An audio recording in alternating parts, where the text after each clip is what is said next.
Hi, எல்லாருக்கும் வணக்கம். இன்றைக்கி நம்ம சேனலில் நண்டு பிரட்டல் எப்படி செய்கிறதுன்னு செஞ்சு காட்டியிருக்கேன். அதுக்கான பொருளெல்லாம் இந்த வீடியோவில் போட்டிருக்கேன். வாங்க வீடியோக்கு போகலாம். தேங்காயை நல்லா சோம்பு போட்டு நல்லா நைஸாக அரைச்சி எடுத்துக்கோங்க. வெங்காயம் ஆப்ஷனல் தான், உங்களுக்கு தேவைன்னா அது போடுங்க, தேவையில்லைன்னா விட்டுடலாம். அடுப்பில் எண்ணெய் சட்டி வச்சுக்கோங்க. சட்டி சூடானோன்னு எண்ணெய் ஊற்றிக்கோங்க. எண்ணெய் சூடானோன்னு கருவேப்பிலை, வெங்காயம் இது ரெண்டையும் போட்டு நல்லா வதக்குங்க. இது நல்லா வதங்கணும், கொஞ்சம் ப்ரௌனாக வரணும், அது வரைக்கும் கொஞ்சம் வதக்கிக்கோங்க. அதுக்கப்புறம் நல்லா நாட்டு தக்காளி 2 தக்காளி போட்டு நல்லா வதக்கிக்கோங்க.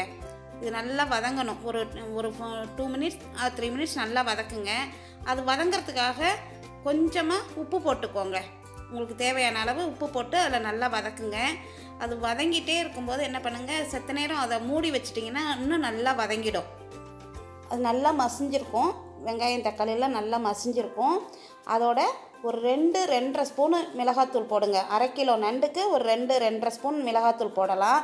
அதை போட்டு நல்லா கிளறிட்டு அதோட நம்ம அரைச்சி வச்சுருக்கோம் இல்லையா தேங்காய் விழுது, அதையும் சேர்த்து 1 டம்ளர் தண்ணி ஊற்றி நல்லா கலந்துக்கோங்க. அதில் கொஞ்சம் மஞ்சத்தூள் போட்டுக்கோங்க. போட்டு நல்லா கிளறிட்டு இந்த மூடி வைங்க. இந்த சமயத்தில் உங்களுக்கு தேவைன்னா உப்பு உரப்புலாம் சரியாக இருக்கான்னு பாருங்கள். இந்த மசாலா நல்லா கொதிச்சிட்ருக்கும். கொதிக்கும்போது நண்டெல்லாம் எடுத்து போட்டு நல்லா கிளறி விடுங்க. நண்டு தண்ணி விடும், அதனால் ரொம்ப தண்ணி ஊற்ற வேண்டாம். நல்லா கிளறி விட்டுட்டு மூடி வைங்க. இப்போ கொஞ்சம் நேரம்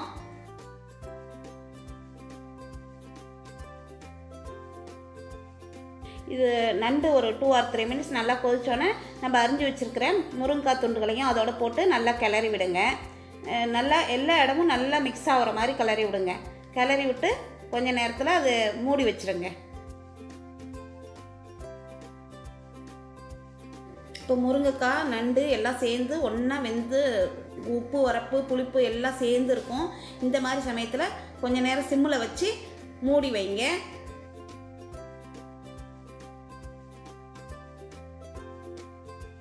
இப்போது எண்ணெய் எல்லாம் பிரிஞ்சு நல்லா மேலே எல்லாம் நல்லா எண்ணெய் மிதந்துட்டு இருக்குது பார்த்தீங்களா. உப்பு உரப்பு புளிப்பு எல்லாம் சேர்ந்து ஒன்றா கலந்து வந்திருக்கும். இதை நல்லா கிளறி விடுங்க. கிளறி விட்டுட்டு ஸ்டவ்வை ஆஃப் பண்ணிடலாம். இது சளி பிடிச்சவங்களுக்கெல்லாம் ரொம்ப நல்லது. இந்த மாதிரி நண்டு செஞ்சு சாப்பிட்டோம்னா சளி பிடிச்சிருக்கவங்களுக்கெல்லாம் சீக்கிரம் குணமாயிடும். நீங்களும் இதே மாதிரி உங்கள் வீட்டில் செஞ்சு பாருங்கள். இந்த வீடியோ உங்களுக்கு பிடிச்சிருந்தா லைக் பண்ணுங்கள், ஷேர் பண்ணுங்கள், சப்ஸ்கிரைப் பண்ணுங்கள்.